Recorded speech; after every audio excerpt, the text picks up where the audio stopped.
At the height of my addiction on a Monday morning, people would be getting ready for work and I'd be coming down from a 4-day bender, wondering what I was going to be doing to get my next hit.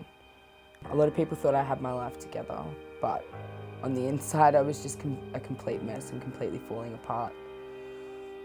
Paranoid, anxious, depressed, suicidal. It was all just a mixture of everything of how I was feeling on the inside. It wasn't until I hit rock bottom and woke up in a jail cell, which ironically saved my life, that I actually realised that I had an issue and that I needed to get help.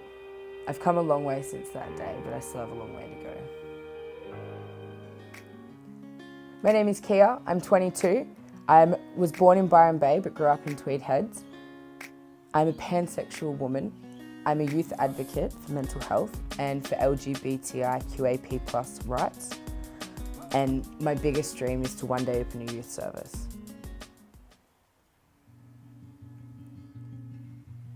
I was diagnosed with depression at the age of 10, but I'd already been struggling a lot with my mental health prior to that due to childhood sexual abuse. I started doing drugs at the age of 13 and I was introduced to ice when I was 15. The drugs felt like they took the pain away, but all they did was made it a lot worse in the long run. Going to rehab was one of the hardest but one of the best decisions that I could have ever made in my life. When I got clean, I decided to get tattoos to represent my recovery from that drug addiction. For my first year, I went and got a tattoo that says, "Let your past make you better, not bitter." So for me, that was all about, taking my experiences and turning them into good things and learning from all my mistakes and things that I did wrong and being able to, stay strong and everything. And then with my second year, I went and got a skull and wings. I love skulls and I love wings, so I decided to incorporate it together to kind of represent setting my demons free. And then I also got a semicolon, which for me is simply about showing that I'm a survivor of a suicide attempt and that, I have chosen to continue my story. So for all of it is, I've let my past make me better, not bitter. I've set my demons free and I've survived.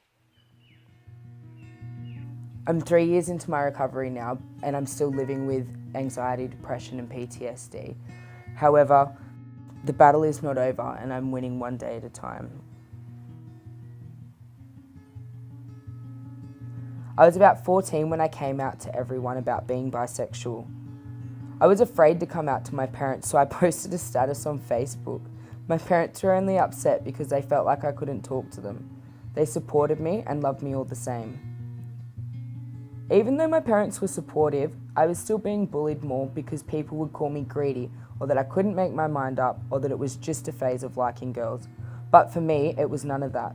Being pansexual means that I can love someone regardless of their biological sex, their gender or their gender identity. Personally, I don't mind what people call me, whether it be gay, lesbian, bisexual, pansexual, because labels don't really bother me because I am who I am and I can be whoever I want to be. I have been bullied my whole life, whether it was for my sexuality, the way I look, my life choices, or because I'm not what mainstream society want me to be. However, since finding my community of people who accept me for who I am, I have learnt to love the person who I am today, flaws and all.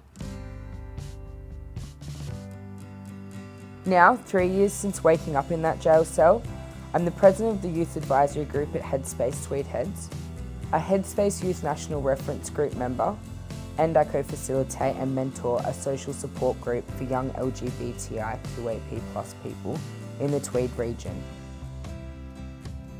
I never thought I'd get to where my life is today. I thought that I was destined for a never-ending world full of drugs, but as I've actually made more positive choices, a lot more better choices for my life, like staying on top of my mental health, connecting with all my supports, just hanging with my friends, seeing my family, things have gotten a lot better. Now, my Monday mornings consist of actually waking up and enjoying what the world has on offer and being grateful for what surrounds me. It is important for me to smash the stigma surrounding mental health. This is why I'm sharing my story in the hope that even one person can gain something from it. I know what it's like to be going through dark days, and I know that things may seem like they're never going to get better. But trust me, they do.